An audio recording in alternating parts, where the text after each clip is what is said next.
It's not the way the Jetsons predicted it, but the future of transportation is coming, and it's closer than you might think. The autonomous car is a big robot, right? So it's controlled in much the same way that other robots are controlled. It has sensors that perceive the world, that make decisions, and then control the gas, the brake, the steering. And testing for these vehicles has already begun.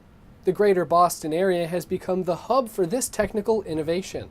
Ryan Jacobs is Senior Manager of Boston Operations at Nutonomy, one of the self-driving technology companies using the area as a testing ground.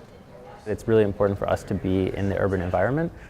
We're learning how pedestrians react to these cars, how pedestrian behavior changes in crosswalks or jaywalking, and you need to see that to really learn from it.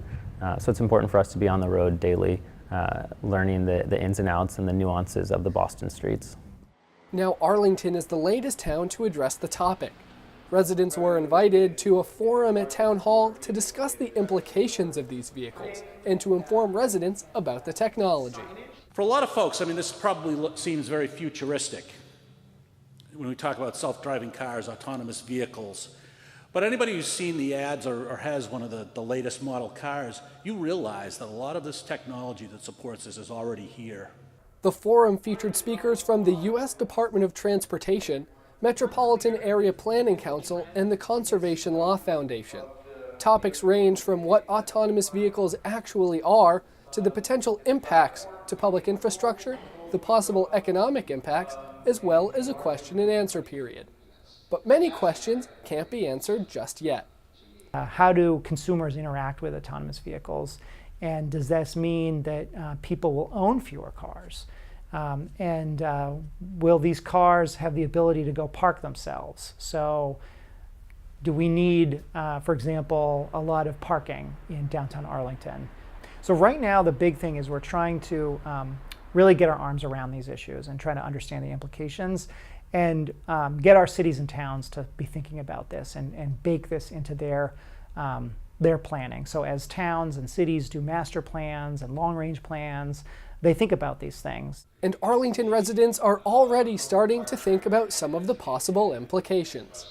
So whatever the future holds for automated vehicles, they can't push bikes off the road or off the bikeways or whatever.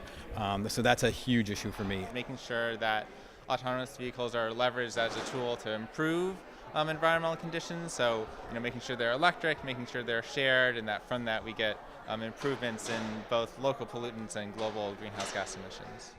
Now many residents want to know when autonomous vehicles will start showing up on local roads. The way people perceive it is there's one day where you don't have autonomous vehicles, and then there's one day where they're ready and they're everywhere.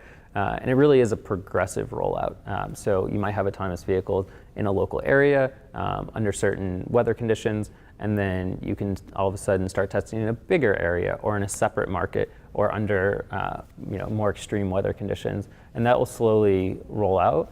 You won't necessarily see it where one day your neighbor has a self-driving car in their driveway. But even the experts differ on when that day will come. We're not talking about 15 years, we're not talking about 20 years, we're not talking about 25 years. This is happening soon. It could be as soon as 2-3 years from now, maybe it'll take 5, maybe it'll be 7, but it's going to happen relatively soon. When that day does come, other questions will come with it. It's one thing to say, okay, in 25 years there will be all autonomous vehicles on the road, but what happens in 10 years when there's the combination of the two? Certainly the predictability of other drivers is a big challenge when we're trying to build technology that does follow the rules of the road. When there are circumstances where that doesn't apply, and so we need to figure out how to handle those situations in a graceful, safe way. Moving past these questions is vital for development at Nutonomy. We want to help to explain it and make sure that people are comfortable with it, because without the buy-in of the public and the understanding that this is everything we're working towards is increasing the safety and the accessibility of this technology, then we can't move forward either. Nutonomy, along with Optimus Ride and Delphi, continue working in the Seaport District, pushing to reach testing and safety milestones set by the City of Boston before expanding their range. For Arlington Public News, I'm Sean Stackhouse.